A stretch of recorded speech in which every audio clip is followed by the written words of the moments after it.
اعوذ باللہ من الشیطان الرجیم بسم اللہ الرحمن الرحیم الم تروا ان اللہ سخر لکم ما فی السماوات وما فی الارض واسبغ علیکم نعمہ ظاہرۃ وباطنہ ومن الناس من یجادل فی اللہ بغیر علم ولا ہدی ولا کتاب منیر صدق اللہ العظیم۔ کیا تم نے دیکھا نہیں کہ اللہ تعالیٰ نے تمہارے لیے مسخر کر دیا ہے جو کچھ کے آسمانوں میں ہے اور جو کچھ کے زمین میں ہے؟ یعنی یہ کہ آسمان کے اندر سورج ہے، چاند ہے، یہ سب تمہاری ضرورتیں بہم پہنچانے میں لگے ہوئے ہیں۔ سورج کی تمازت ہے جس سے تمہاری فصلیں پکتی ہیں، اسی سے ہواؤں کا نظام چل رہا ہے، بارشوں کا برسنا، یہ سارا معلوم ہوتا ہے کہ تمہارے لیے یہ سب بستر بچھایا ہے اللہ نے اور ساری تمہاری ضرورتیں پوری کی ہیں۔ وَأَسْبَغَ عَلَيْكُمْ نِعَمَهُ، اور اس نے تم پر اپنی ساری نعمتیں مکمل کر دی ہیں، پوری کر دی ہیں۔ ظاہرۃ و باطنۃ، یہ نعمتیں ظاہری بھی ہیں باطنی بھی ہیں، جو باہر سے نظر آتی ہیں، دکھتی ہیں، جن کو ہم استعمال کرتے ہیں۔ بہت سی نعمتیں وہ جن کا ہمیں احساس ہی نہیں ہے، ہمارے وجود کے اندر کیا کچھ اللہ تعالیٰ نے مدیت کیا ہوا ہے اس کا ہمیں پوری طرح احساس بھی نہیں۔ وَمِنَ النَّاسِ مَن يُجَادِلُ فِي اللَّهِ بِغَيْرِ عِلْمٍ، یہ آیت آ چکی ہے سورہ حج میں۔ لوگوں میں سے کچھ ایسے بھی ہیں جو جھگڑتے ہیں اللہ کے معاملے میں یا اللہ کے بارے میں یا اللہ کی احکام کے بارے میں، اللہ کی آیات کے بارے میں، بغیر اس کے کہ بغیر علم کہ ان کے پاس کوئی علم ہو، ولا ہدن، نہ کوئی رہنمائی اور ہدایت ہے، ولا کتاب منیر، نہ کوئی روشن کتاب ہے۔ وَإِذَا قِيلَ لَهُمُ اتَّبِعُوا مَا أَنزَلَ اللَّهُ قَالُوا بَلْ نَتَّبِعُ مَا وَجَدْنَا عَلَيْهِ آبَاءَنَا، اور جب ان سے کہا جاتا ہے کہ پیروی کرو اس کی جو اللہ نے نازل فرمایا ہے، قرآن اتارا ہے، اس کی پیروی کرو۔ قالوا، وہ کہتے ہیں، بل نتبع ما وجدنا علیہ آباءنا، بلکہ ہم تو پیروی کریں گے اس کی کہ جس کو پر ہم نے پایا ہے اپنے آباء و اجداد کو۔ اور آج کل خاص طور پر یہ لوک ورثہ اور ہماری پرانی روایات، قومی روایات اور ہماری جو ہیں ہر علاقے کا ایک کلچر ہے، اس کلچر کو زندہ کیا جائے، کروڑ ہر روپیہ ان چیزوں میں صرف کیا جاتا ہے۔ اولو کان الشیطان یدعوہم الی عذاب السعیر، خواہ شیطان ان کو پکار رہا اور بلا رہا ہو، یہ جو باتیں بنا رہے ہیں در حقیقت یہ شیطان کی دعوت اور اس کی تبلیغ ہے در حقیقت، جس کو انہوں نے قبول کیا ہے۔ یدعوہم الی عذاب السعیر، اور وہ انہیں بلا رہا ہے اس جہنم کے عذاب کی طرف۔ وَمَن يُسْلِمْ وَجْهَهُ إِلَى اللَّهِ وَهُوَ مُحْسِنٌ، اور جس شخص نے اپنا چہرہ اللہ کے سامنے جھکا دیا، تابع فرمان کر دیا اپنے چہرے کو إِلَى اللَّهِ، اللہ کی جانب، وَهُوَ مُحْسِنٌ، اور وہ احسان کی روش اختیار کرے، فَقَدِ اسْتَمْسَكَ بِالْعُرْوَةِ الْوُثْقَىٰ، تو اس نے تو مضبوط تھام لیا ہے مضبوط کنڈے کو، اس کا ہاتھ پڑ گیا ہے۔ یہ سورہ بقرہ میں بھی یہ الفاظ آئے تھے آیت الکرسی کے فوراً بعد۔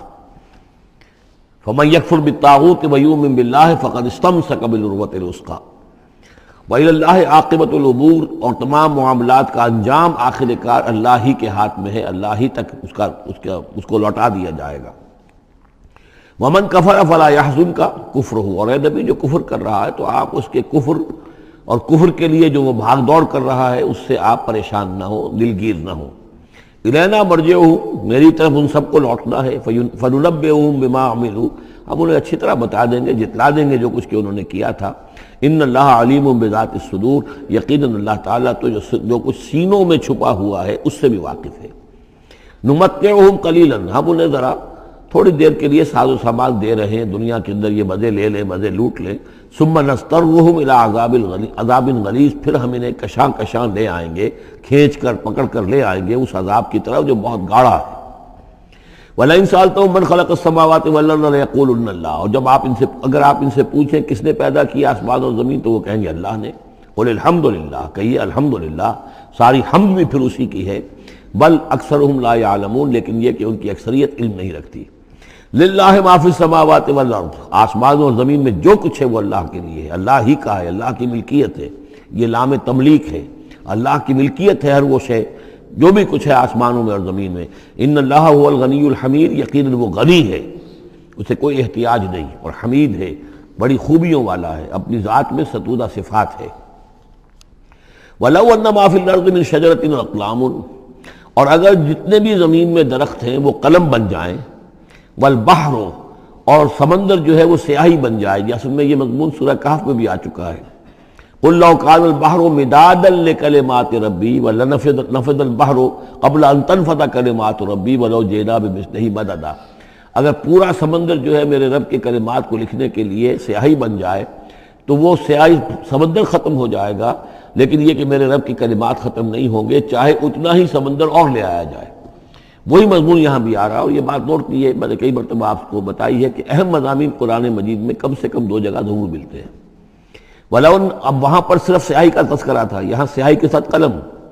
وَلَوْ أَنَّ مَا فِي الْأَرْضِ مِنْ شَجَرَةٍ أَقْلَامٌ، اگر جتنے بھی درخت زمین میں ہیں وہ سب کے سب قلم بن جائیں۔ وَالْبَحْرُ، اور سیاہی جو ہے یہاں پہ اب محظوظ سمجھیے مدادن، اور بحر جو ہے سمندر جو ہے وہ سیاہی کی شکل اختیار کر لے۔ یمدہ من بعدہ سبعۃ ابحر، اور اس سیاہی کو پھر مزید پھیلائے اور بڑھائے 7 سمندر اور اس کے اندر جو ہے ڈال دیے جائیں۔ ما نفدت کلمات اللہ، اللہ تعالیٰ کی کلمات ختم نہیں ہوں گے۔ اور یہ میں عرض کر چکا ہوں، اس سے مراد کیا ہے کہ ہر شے جو اس کائنات میں ہے اللہ تعالیٰ کے کلمہ کن کا ظہور ہے، تو گویا کہ یہ تمام مخلوقات جو ہے کلمات اللہ ہے۔ اس اعتبار سے ظاہر بات ہے کہ احصاء کرنا ممکن ہی نہیں، اور آج کچھ نہ کچھ ہمیں اندازہ ہے کہ یہ کائنات کتنی وسیع و عریض ہے۔ ابھی تک بڑی سے بڑی ٹیلیسکوپس ایجاد کرنے کے باوجود trillions and trillions and trillions of light years تک تو ہم نے دیکھ لیا ہے، لیکن کائنات کا سرا ابھی ہمیں نظر نہیں آیا کہ شروع کہاں ہوتی ہے ختم کہاں ہوتی ہے۔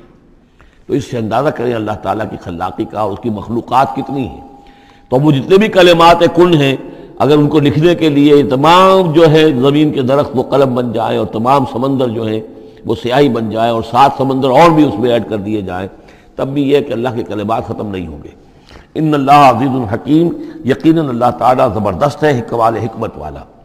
اب ادھر تو اس میں تو اللہ تعالیٰ کی تخلیق کی وسعت اور عظمت کا تذکرہ ہو گیا، اب اس کا جو اس کے انتظام کا معاملہ، اس کی تدبیر جو ہے اس میں کس قدر یسر ہے، کتنی آسانی ہے، کتنی سہولت ہے اس کے لیے۔ یعنی اس کائنات کو جیسے کہ سورہ بقرہ میں آیت الکرسی میں بھی آیا تھا وَلَا يَئُودُهُ حِفْظُهُمَا، یہ آسمانوں اور زمین کی حفاظت اس پر کوئی بھاری نہیں ہے، مشکل نہیں ہے، اس کو جو ہے اس کے تھامنے میں، اس کے چلانے میں کوئی اس کے لیے یہ کام بوجھل نہیں ہے، وزنی نہیں ہے۔ وَلَا يَئُودُهُ حِفْظُهُمَا وَهُوَ الْعَلِيُّ الْعَظِيمُ، تو اسی کو یہاں فرمایا مَا خَلْقُكُمْ وَلَا بَعْثُكُمْ إِلَّا كَنَفْسٍ وَاحِدَةٍ، تم سب کو پیدا کرنا اور تم سب کو دوبارہ پیدا کر لینا اللہ تعالیٰ کے لیے ایسے ہی جیسے ایک نفس کا پیدا کر دینا، اللہ کے لیے یہ اتنا یسیر ہے۔ ان اللہ سمیع بصیر، یقیناً اللہ تعالیٰ سمیع ہے اور بصیر ہے۔ تو گویا کہ ایک ہے اللہ کی تخلیق کی وسعت و عظمت، وہ تو کلمات الہی، اور ایک ہے اللہ تعالیٰ پر یہ کتنا ہلکا ہے، اہون علیہ، یہ اس کے لیے بہت آسان ہے، یسر اور سہولت اللہ تعالیٰ اس کے انتظام کو اور اس کو جو لے کر چل رہا ہے وہ اس پر بھاری نہیں۔ الم تری ان اللہ یولج اللیل فی النہار، کیا تم دیکھتے نہیں کہ اللہ تعالیٰ رات کو پرو لاتا ہے دن میں، ویولج النہار فی اللیل، اور دن کو پرو لاتا ہے رات میں۔ اب یہ ایک تو اس کا مفہوم یہ ہو سکتا ہے کہ جیسے ایک ڈوری ہے اور اس ڈوری کے اندر اگر آپ نے دانے ڈالے ہوئے ہیں، تسبیح میں ایک سیاہ ہے ایک سفید ہے، ایک سیاہ ایک سفید ہے، تو سیاہ کے بعد سفید، سفید کے بعد سیاہ، یہ تو آتا چلا جائے گا۔ ایک یہ ہے کہ کبھی دن بڑھتا ہے اور رات گھٹتی ہے، گویا کہ دن جو ہے رات میں داخل ہو رہا ہے، کبھی رات بڑھنے لگتی ہے دن گھٹنے لگتا ہے، گویا کہ دن جو ہے وہ رات کو انکروچ کر رہا ہے، رات کے حصے کو گویا کہ اس نے قبضے میں کر لے لیا ہے۔ تو اس طریقے سے اللہ تعالیٰ پھرو دیتا ہے رات کو دن میں، دن کو رات میں۔ وَسَخَّرَ الشَّمْسَ وَالْقَمَرَ، اور اس نے مسخر کر دیا ہے سورج کو اور چاند کو، كُلٌّ يَجْرِي إِلَىٰ أَجَلٍ مُّسَمًّى، یہ سب کے سب چل رہے ہیں ایک وقت معین تک کے لیے۔ وَأَنَّ اللَّهَ بِمَا تَعْمَلُونَ خَبِيرٌ، اور یقیناً اللہ تعالیٰ جو کچھ کہ تم کر رہے اس سے باخبر ہے۔ ذَلِكَ بِأَنَّ اللَّهَ هُوَ الْحَقُّ، یہ اس لیے کہ اللہ حق ہے۔ وَأَنَّ مَا يَدْعُونَ مِن دُونِهِ الْبَاطِلُ، اور یہ کہ جس کو یہ پکار رہے ہیں اللہ کے سوا وہ سب باطل ہیں، ان کی کوئی حقیقت ہی نہیں۔ باطل اس کو کہتے ہیں جو نظر تو آئے ہو نہ، کوئی حقیقت اس کی نہ ہو، جیسے سراب، پانی نظر آتا ہے لیکن پانی ہے نہیں۔ وَأَنَّ اللَّهَ هُوَ الْعَلِيُّ الْكَبِيرُ، اور یقیناً اللہ تعالیٰ ہی ہے سب سے بلند و بالا اور سب سے بڑا اور عظمت والا۔ أَلَمْ تَرَ أَنَّ الْفُلْكَ تَجْرِي فِي الْبَحْرِ بِنِعْمَتِ اللَّهِ لِيُرِيَكُم مِّنْ آيَاتِهِ، کیا تم دیکھتے نہیں کہ کشتیاں چلتی ہیں سمندر میں یا دریا میں اللہ کی نعمتوں کو لے کر؟ ظاہر بات ہے ٹرانسپورٹ جو ہوتی تھی پہلے بہت بڑی، وہ سمندروں میں کشتیوں سے، دریاؤں میں بھی۔ لِيُرِيَكُم مِّنْ آيَاتِهِ، تاکہ وہ تمہیں دکھائے اپنی آیات میں سے۔ ان فی ذلک لآیات لکل صبار شکور، یقیناً اس میں آیات ہیں لیکن کس کے لیے؟ ان سب لوگوں کے لیے جو صبر کرنے والے ہیں، شکر کرنے والے ہیں۔ صبار یہ بھی مبالغے کا صیغہ ہے، فعال کے وزن پر، بہت صبر کرنے والا۔ شکور فعول کے وزن پر ہے، بہت زیادہ شکر کرنے والا۔ وَإِذَا غَشِيَهُم مَّوْجٌ كَالظُّلَلِ، اور جب یہ کبھی سمندر میں ہوتے ہیں اور ان کے اوپر ایک موج چڑھتی ہے اور ڈھانپ لیتی ہے انہیں جیسے کہ بادل ہوں، ایسی موج آ رہی ہے کہ گویا کہ وہ تمہارے اوپر سے گزر جائے گی۔ دعوا اللہ مخلصین لہ الدین، تو وہ پکارنے لگتے ہیں اللہ کو اسی کے لیے اپنی اطاعت کو خالص کرتے ہوئے۔ فلما نجاہم الی البر، اور جب اللہ انہیں نجات دے کر لے آتا ہے خشکی پر، فمنہم مقتصد، تو ان میں سے کچھ وہ لوگ ہیں کہ جو بیچ کی چال پر چلتے ہیں، یعنی یہ کہ اکثر و بیشتر جو ہیں وہ پھر شرک کی راہ اختیار کر لیتے ہیں۔ وما یجحد بآیاتنا الا کل ختار کفور، اور ہماری آیات کا انکار نہیں کرتے مگر وہی جو قول کے جھوٹے ہیں اور ناشکر ہیں۔ یا ایھا الناس اتقوا ربکم واخشوا یوما، اے لوگو اپنے رب کا تقوی اختیار کرو اور ڈرو اس دن سے، لا یجزی والد عن ولدہ، جس دن کوئی والد اپنے بیٹے سے کسی شے کو دور نہیں کر سکے گا، بچا نہیں سکے گا کسی بھی چیز سے، ولا مولود هو جاز عن والدہ شیئا، اور نہ ہی بیٹا جو ہے وہ اپنے باپ سے کوئی شے دور کر سکے گا، کوئی کسی کے کام نہیں آئے گا، نہ باپ بیٹے کے نہ بیٹا باپ کے، تو باقی سارے رشتے جو ہیں وہ تو اس کے بعد ثانوی ہیں۔ ان وعد اللہ حق، یہاں وہ آیت بھی یاد آ گئی ہوگی آپ کو، یا بنی اسرائیل اذکروا نعمتی التی انعمت علیکم انی فضلتکم علی العالمین واتقوا یوما لا تجزی نفس عن نفس شیئا ولا یقبل منها شفاعۃ ولا یؤخذ منها عدل ولا هم ينصرون۔ یا ایھا الناس اتقوا ربکم واخشوا یوما لا یجزی والد عن ولدہ ولا مولود هو جاز عن والدہ شیئا ان وعد اللہ حق، اللہ کا وعدہ سچا ہے، شدنی ہے، اٹل ہے، ہو کر رہے گا، قیامت آ کر رہے گی، جزا و سزا ہو کر رہے گی۔ فلا تغرنکم الحیات الدنیا، تو دیکھو تمہیں نہ دھوکے میں ڈال دے یہ دنیا کی زندگی، تم اسی کے اوپر ریجھ جاؤ، اسی میں مگن ہو جاؤ، اسی میں گم ہو جاؤ، تو گویا کہ یہ تمہارے لیے پھر دھوکے کی ٹٹی بن گئی کہ اصل زندگی سے تمہیں جو ہے ذہناً جو ہے اس نے غافل کر دیا۔ ولا یغرنکم باللہ الغرور، اور دیکھنا وہ دھوکے باز تمہیں اللہ تعالیٰ کی شان غفاری کے حوالے سے دھوکہ نہ دے۔ یہ شیطان آ کر یہ بھی کہتا ہے کہ اللہ تو بڑا غفار ہے، تم نے کیا کیا، کچھ چھوٹے سے گناہ تھوڑے سے کیے، اللہ کی مغفرت تو بہت وسیع ہے، خامخواہ کاہے کو گھبراتے ہو، کاہے کو توبہ کرتے ہو۔ تو یہ جو ہے اللہ کی رحیمی، اللہ کی شان غفاری کا حوالے سے دھوکے میں دینا انسان کو۔ ولا یغرنکم باللہ الغرور ان اللہ عندہ علم الساعہ، اللہ ہی ہے کہ جس کے پاس ہے قیامت کا علم کہ قیامت کب آئے گی۔ ساعہ اور قیامہ، اس کے فرق کو ذہن میں رکھیے۔ گھڑی وہ معین گھڑی جب کہ زلزلہ ہوگا اور یہ اجرام سماویہ جو ہیں وہ ایک دوسرے سے ٹکرائیں گے اور پہاڑ جو ہے روئی کے گالوں، یہ ساعہ ہے جس میں کہ ہلاکت ہوگی دنیا کی آخری۔ اور پھر باعث بادل موت کے بعد جو دن آنا ہے وہ قیامہ ہے۔ قیام کہتے ہیں کھڑے ہونے کو، اس دن کھڑے ہوں گے لوگ اور حاضر ہوں گے اپنے رب کے حضور میں۔ تو عام طور پر ہم قیامت کا لفظ جب بولتے ہیں تو ساعت کی جگہ پر بولتے ہیں۔ قرآن کی جو پرٹیکولر اپنی ٹرمینالوجی ہے اس میں یہ ساعہ ہے، وہ گھڑی کہ جس میں ہلچل ہوگی اور یہ جو بھی کچھ ہونا ہے جس کا کہ نقشہ کھینچا گیا، القاریہ والقاریہ وما ادراک ما القاریہ، یہ ہے الساعہ۔ لیکن پھر جب باعث بعد الموت کے بعد جب کھڑے ہونا ہے قبروں سے نکل کر اللہ کے حضور میں، تو یہ ہوگا قیامہ، کھڑے ہونے کا دن۔ ان اللہ عندہ علم الساعہ، وہ ساعت کب آئے گی اس کا علم صرف اللہ کے پاس ہے۔ وَيُنَزِّلُ الْغَيْثَ، وہی بارش برساتا ہے۔ وَيَعْلَمُ مَا فِي الْأَرْحَامِ، وہ جانتا ہے جو کچھ کے رحموں میں ہے، ماں کے پیٹ میں کیا ہے وہ جانتا ہے۔ وَمَا تَدْرِي نَفْسٌ، اور کوئی جان نہیں جانتی ماذا تکسب غدا، کہ کل وہ کیا کمائی کرے گی۔ وَمَا تَدْرِي نَفْسٌ، اور کوئی جان نہیں جانتی بِأَيِّ أَرْضٍ تَمُوتُ، کہ کس زمین میں اس کی موت واقع ہوگی۔ ایک شخص ہے اپنے ملک سے صرف چند دن کے لیے کہیں باہر گیا، وہیں انتقال ہو گیا، اسے کبھی گمان بھی نہیں ہو سکتا تھا۔ سال ہر سال سے کہیں مقیم ہے، وہاں موت نہیں آئی، اور کہیں گیا ہے اور وہاں موت آ گئی۔ تو کوئی نہیں جانتا کس زمین میں اس کی موت واقع ہوگی۔ ان اللہ علیم الخبیر، یقیناً اللہ تعالیٰ علیم اور خبیر ہے۔ یہ جو 5 چیزیں یہاں گنوائی گئی ہیں، اس میں آج کل بڑا اشکال ہے، اور لوگ کہتے ہیں کہ یہ آپ پتہ چل جاتا ہے کہ ماں کے رحم میں جو ہے، ماں کے پیٹ میں بیٹا ہے یا بیٹی ہے۔ اس کے 2 اعتبار سے اس کو سمجھ لیجئے۔ اس آیت میں 5 چیزوں کا ذکر ہے۔ پہلی چیز میں حصر کا اسلوب ہے کہ یہ چیز صرف اللہ کو معلوم ہے، اگرچہ یہاں یہ نہیں لکھا ہوا ہے کہ اللہ کے سوا کوئی نہیں جانتا، پھر بھی چونکہ حصر کا اسلوب ہے، ان اللہ عندہ علم الساعہ، یقیناً اللہ ہی ہے جس کے پاس ہے قیامت کا علم، ساعت کا علم۔ اس میں بھی گویا کہ نفی ہو گئی کہ کوئی اور نہیں جانتا۔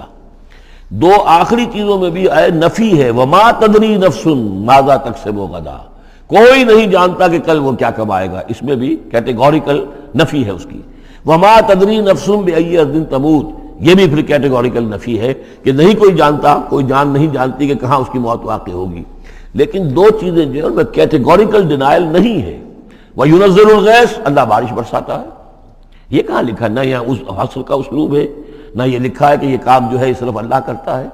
اسی طرح یعلم ما فی الارحام، اللہ جانتا ہے جو کچھ کے رحموں میں ہے، اب یہ جو نہیں لکھا کہ کوئی اور نہیں جانتا۔ اس اعتبار سے قرآن مجید کے الفاظ جو ہیں ان کے اوپر تو اعتراض وارد ہو ہی نہیں سکتا۔